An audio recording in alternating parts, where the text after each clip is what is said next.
some people about a show that I'm on. So, Right. Okay. How are you? I'm good. For a second, I thought I was going to have to get on the flight and come down there to ATL. No, never that. I was like at my parents' house, and I was like, I can still do this call and still have some fun with you. How are you doing? I'm doing good. And yourself? I'm doing great, thank you. Can you hear me okay? I'm not sure I can go run to the car. It's raining here in Atlanta, so let me... Yeah. No, I hear you clear. Let me go. So, okay.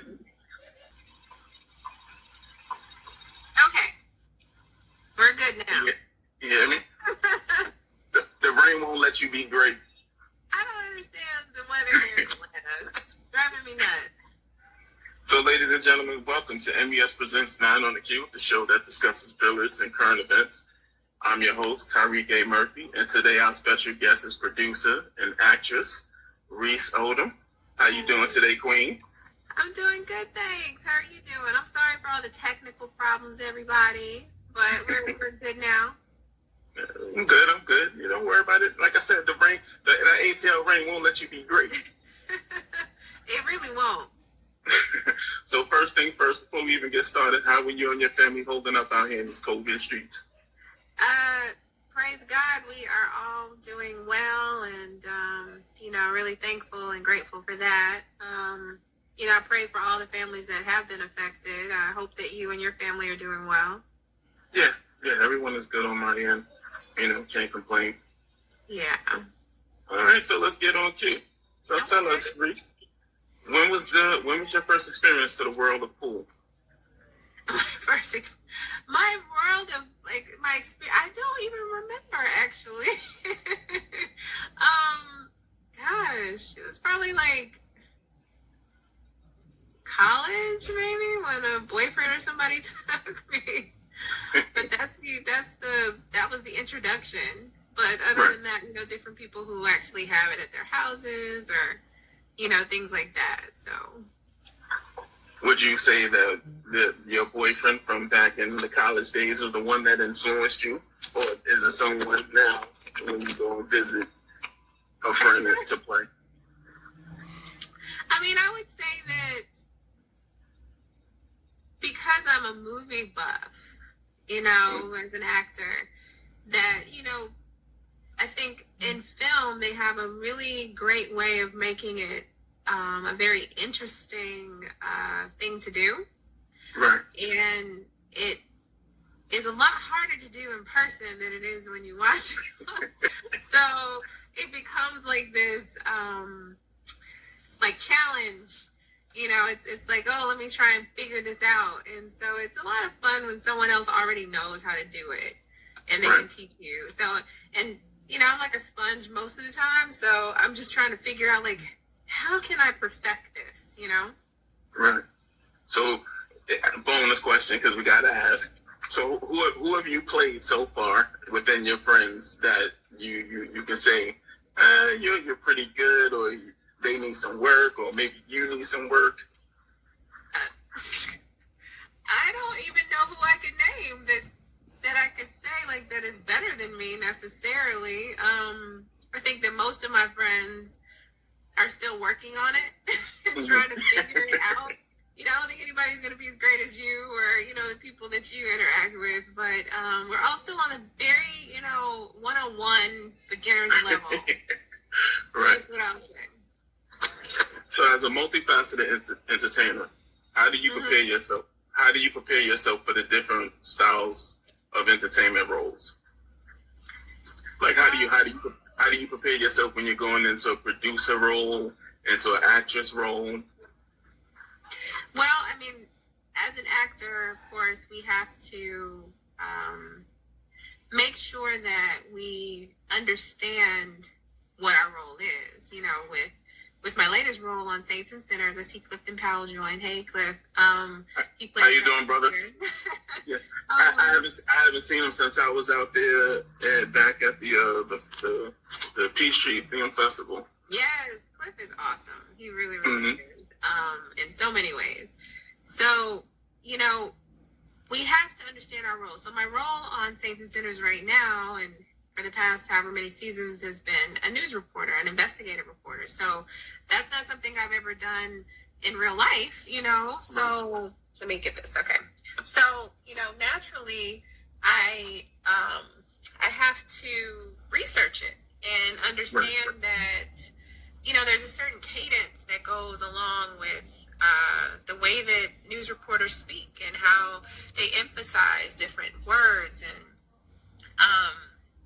what my backstory is for my character. Like, why is she so driven? What is going on with her? Why does she want to succeed so badly? You know, those are different questions, because I think that every actor, and when I met Terrence Howard for the first time, he emphasized this as something that he felt was important as well. He's like, you know, what are the questions that you ask as an actor? You know, if you're an actor, you understand that you have to ask questions. You know, why, what, when, where. You know, all of those questions matter, because for your character, you need to be able to answer those questions, even if it's just in your head. So that's how we prepare, even from reading the script and studying the script and having the background, or having the breakdowns of the characters and different things like that. And then you go into your actual research for your particular type of character.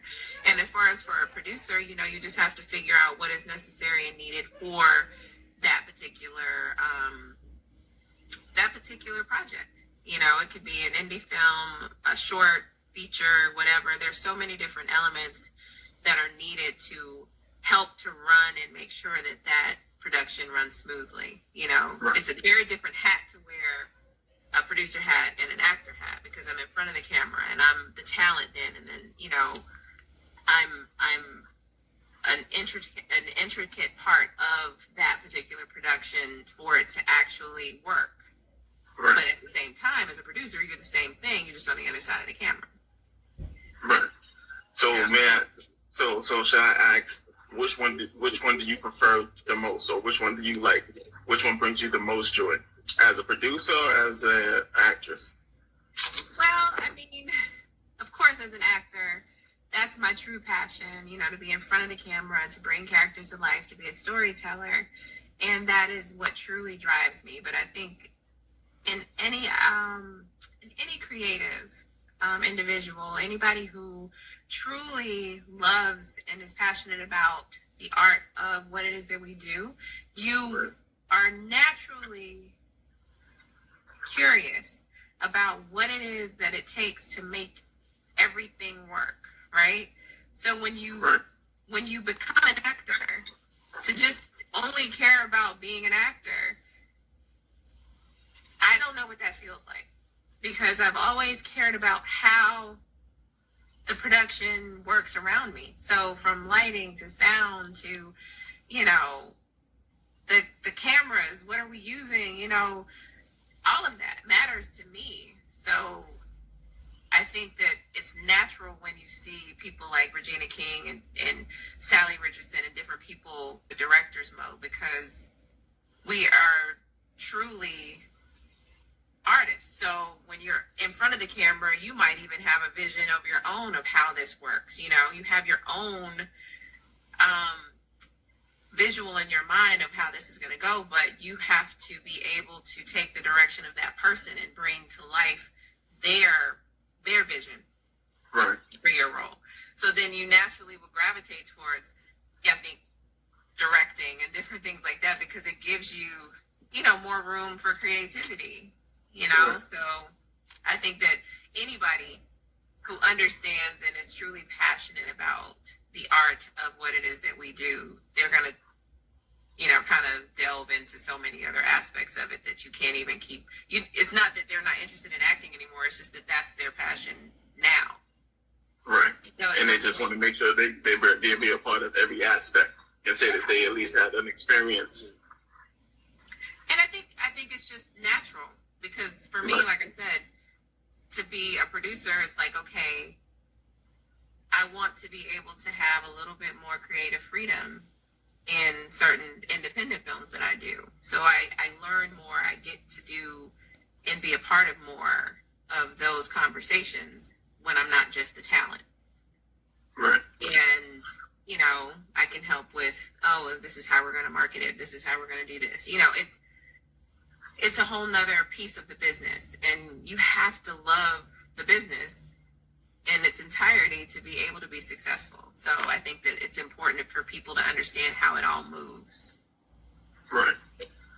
So with the Black community calling for systematic reform and budget reallocation across the nation, yourself as a Black woman, as an entertainer, and a taxpayer, what do you believe should be the government officials' essential priority?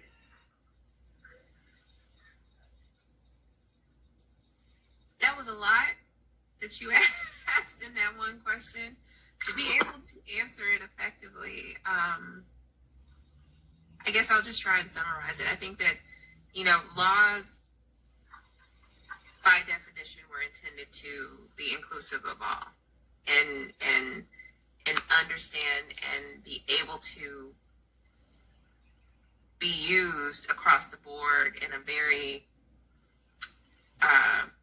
equal way. And right now, as it stands, it is not that way, right? So it actually works for who it works for.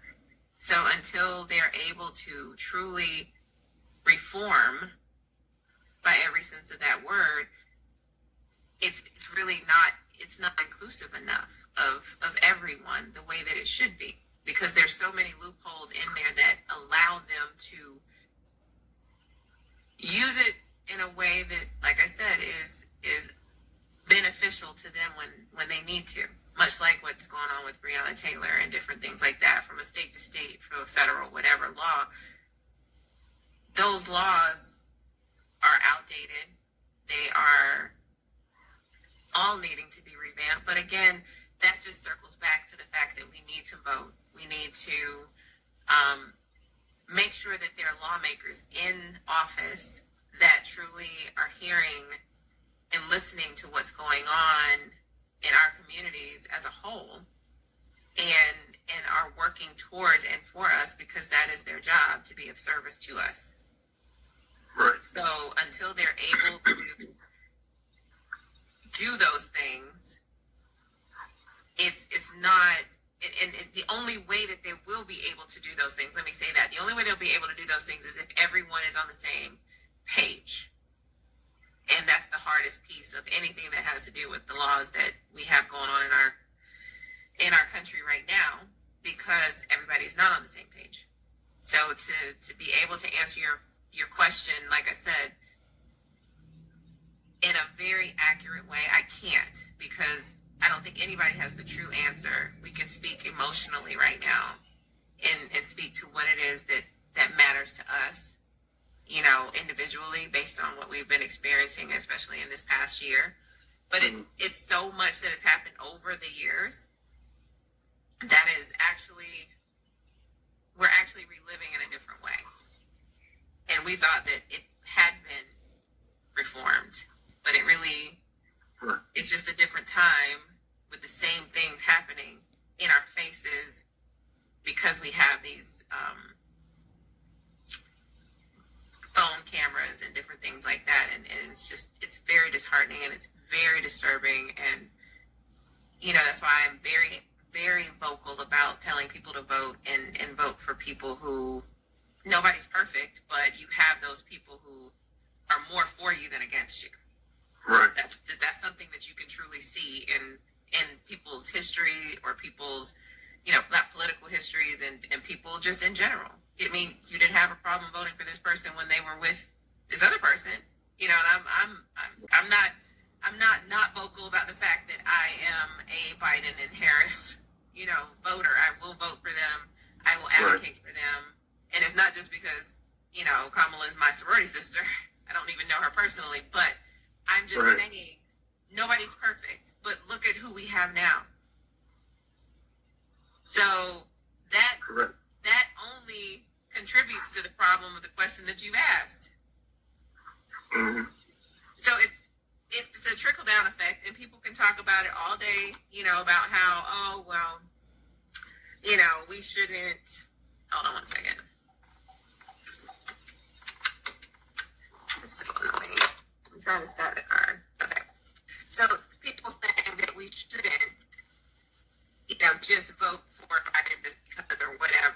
shouldn't, you know, not take into account the fact that, you know, he's whatever. If you compare him to who we have, I don't even understand what the question is. And I will say that all day. And I know you have more questions, but I had to say that. It's like, do not talk to me about anything other than the fact that you're going to vote against the person that's in office right now in a unified way so that he can get put out. Because apparently breaking the laws and lying and doing all the other crap that he's done is not impeachable under his laws. But if it was anybody else, they would have been gone. So speaking of your soror sister, with one of the AKA sorority creeds' purpose being to cultivate and encourage high scholastic and ethical standards, do you think members within the government should remain in office or within the power of authority who have questionable ethics? I think questionable ethics is relative.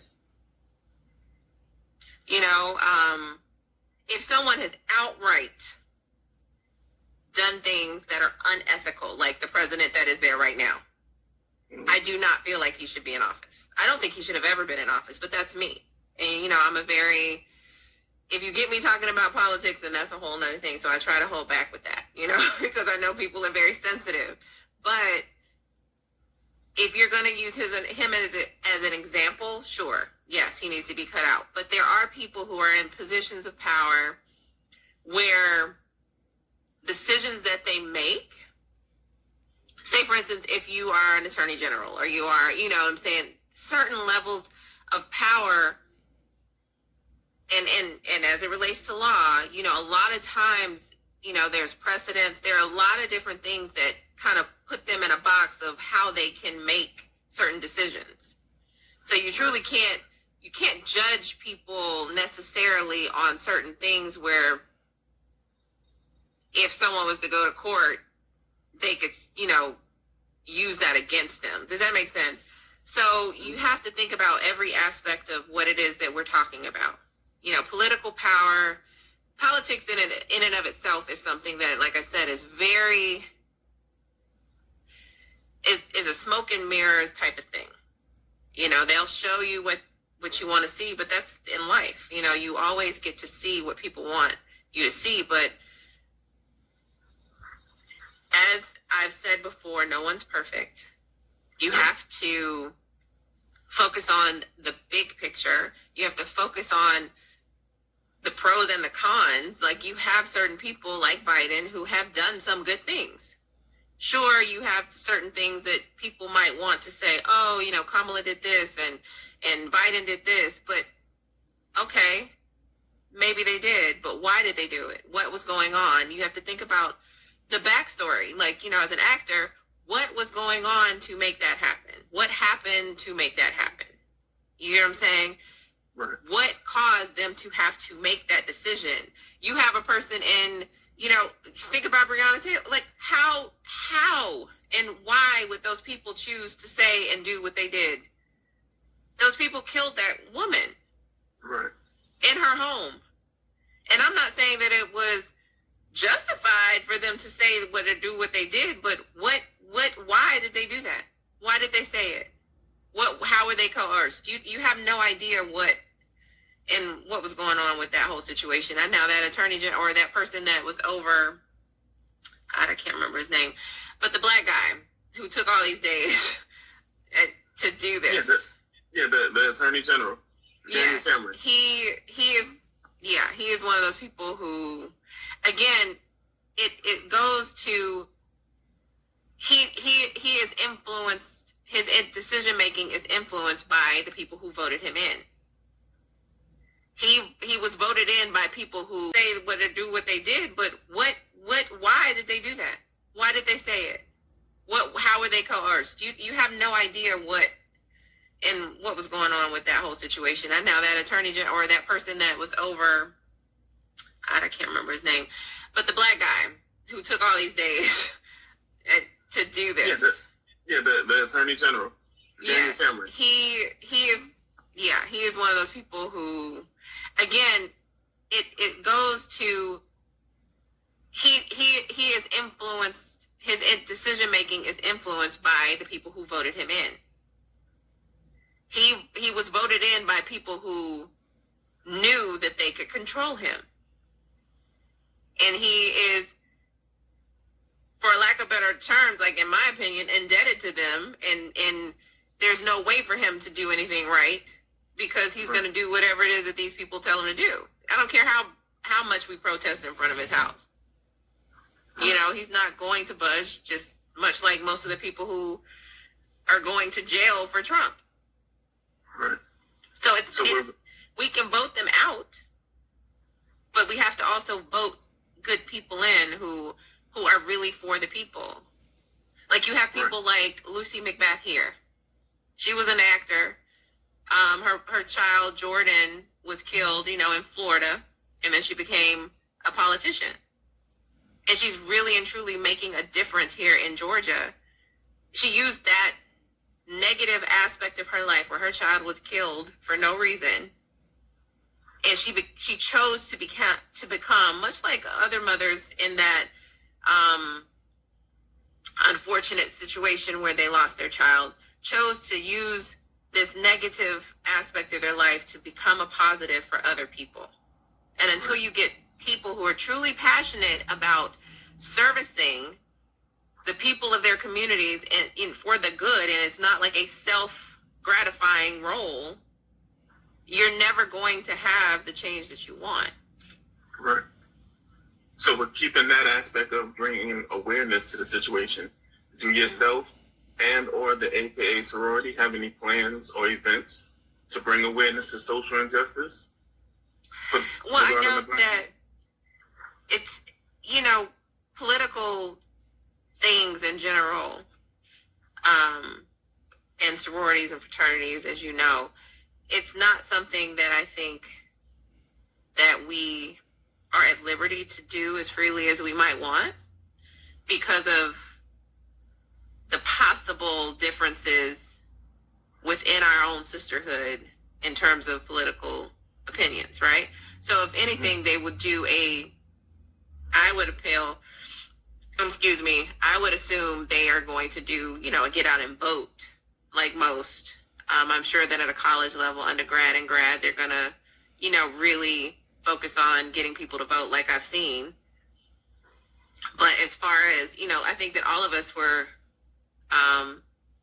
pleasantly surprised when Kamala shouted us all out, and made reference to the fact that, she was an AKA and she gave all of the Divine Nine some love.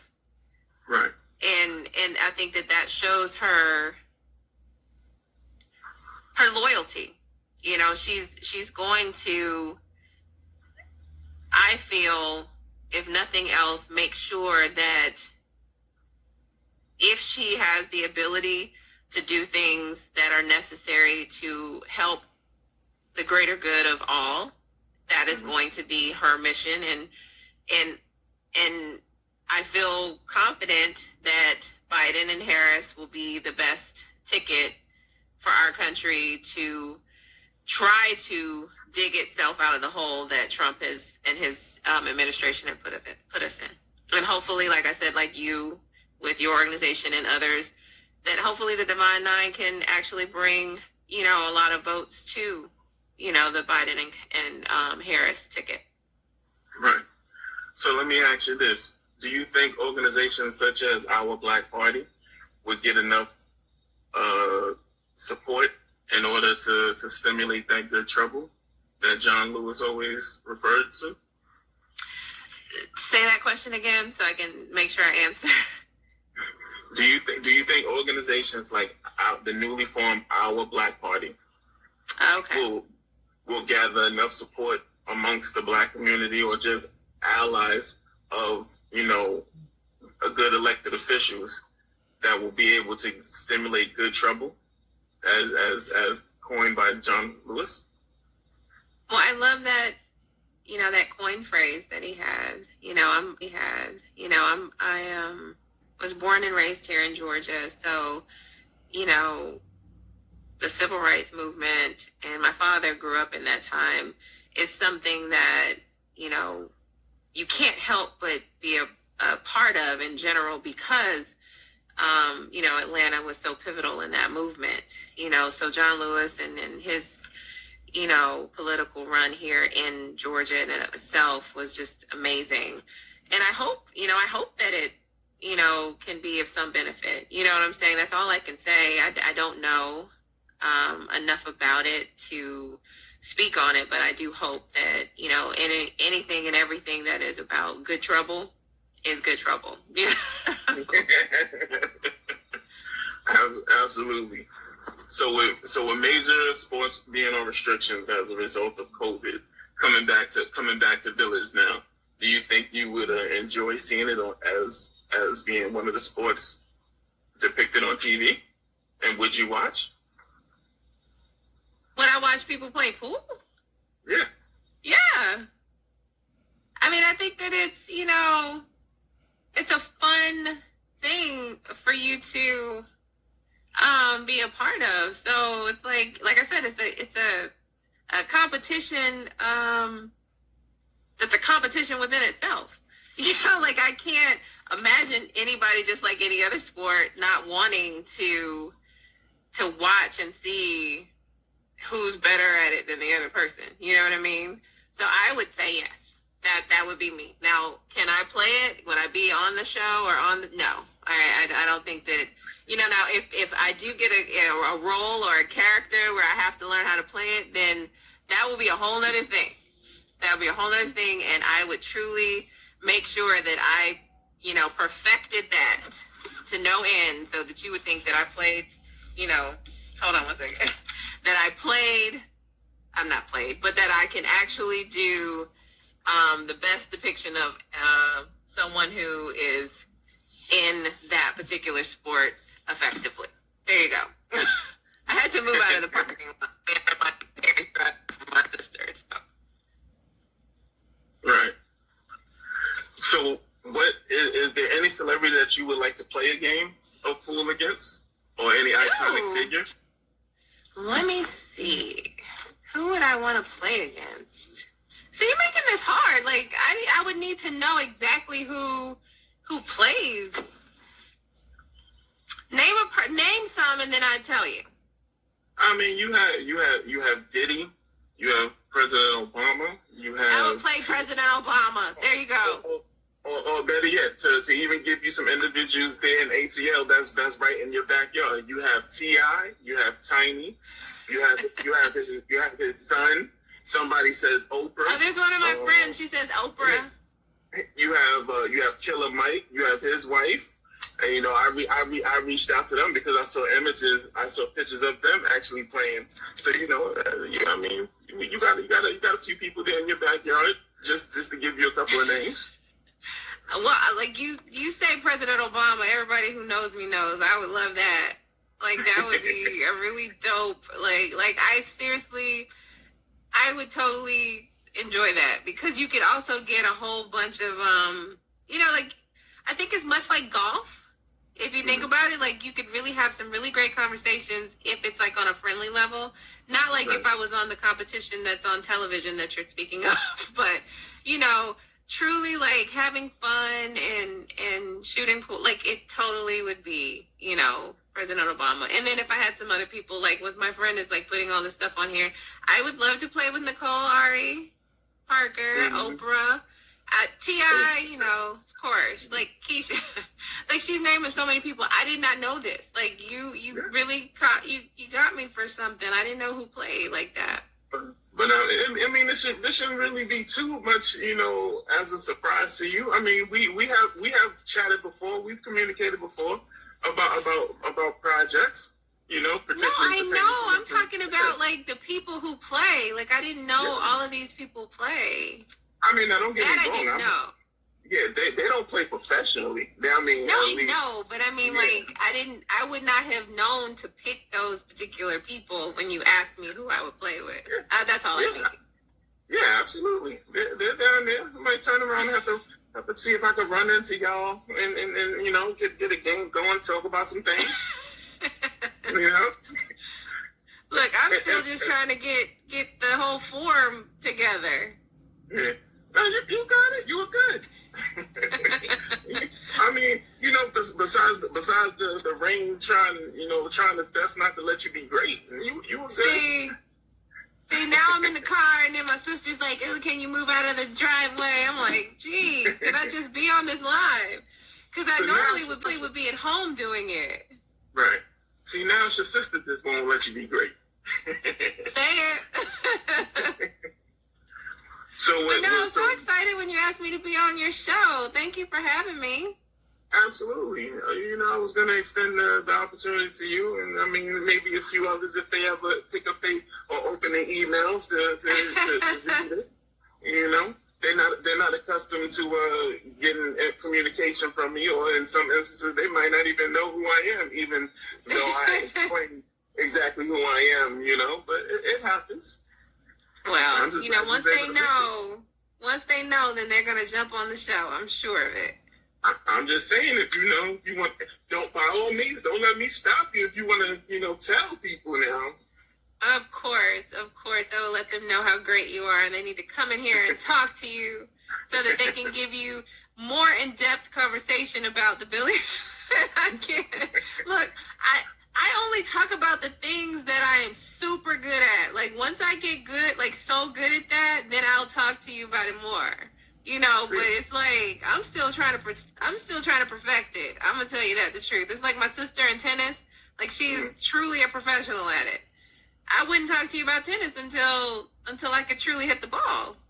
See, now what just happened here during the course of this conversation is it's a little spark in the back of your head now. So in between takes of you shooting, you know, St. Center, you're going to want to find a pool table, and you're going to want to shoot a couple of racks. You know, you're going to want to do it. That's what's going to happen. Yes. I wouldn't even be surprised. I mean, I haven't had the opportunity to catch an episode yet, but I wouldn't even be surprised if, you know, you guys somehow, some way decide y'all want to throw a little pool scene in there of you guys playing or whatever.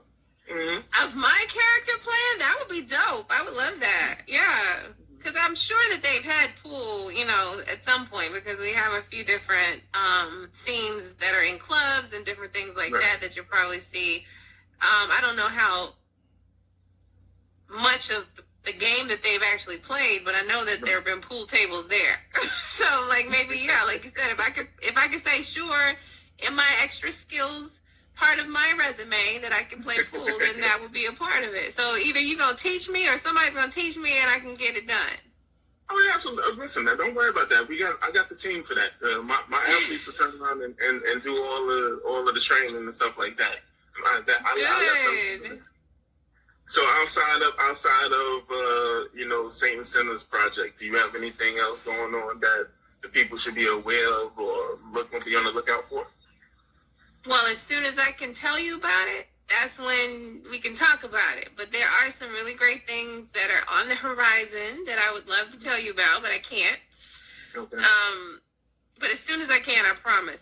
You can't even understand how much actors want to talk about certain things that we can't. Right. So, but Saints and Sinners season 5 is really awesome. The cast, the crew, everybody at Swirl Films and Bounce TV are just awesome. You don't want to miss that, you know, season 5. And then there are going to be some other little surprises that come up about it as soon as, you know, we can talk about it. But, yeah, that and some other projects that I, you know, hope to be able to talk about soon. So just keep me in your prayers and know that, you know, I'm fulfilling my dreams and all that good stuff. So I appreciate you always supporting me. Absolutely. Why not? You know, I gotta look out for my people, man. Gotta make sure that, you know, I'm giving that extra boost. I mean, all the way from New York down there to ATL so I can get down there. Yes. No, I'm trying to find some light for you because it's dark out here now. Yeah. But no, I don't worry about that. So it was a pleasure to have you on the show, ladies and gentlemen, AKA producer and actress Reece Odum.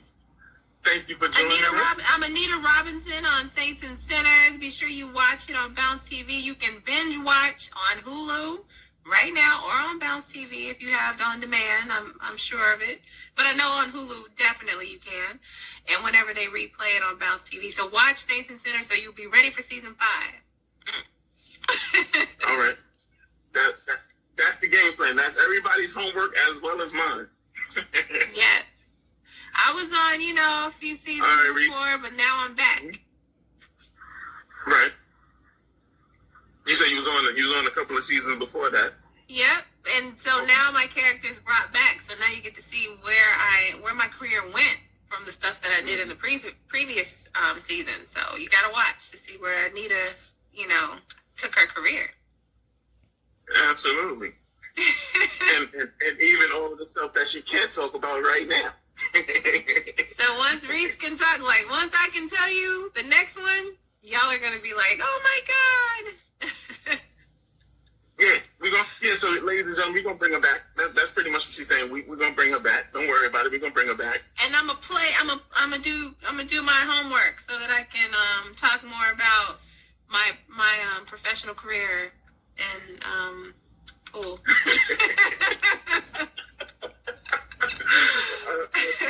Absolutely. And even if you don't, like I said, don't worry about it. I got the team, the athletes. They'll come through, give you some pointers and everything like that. So don't even worry about that. Thank you. I appreciate you as always. Likewise, Reece. We gonna talk. Okay. Well, congratulations on everything. Your show is awesome, and thank you for having me. Appreciate it. Thank you very much. Like I said, by all means, give a couple of the people down there, let them know. And listen, this is all about billiards and current events, especially when you got at least 4 people in your backyard. I know. I have more than 4 from what you told me, so I need to reach out to them.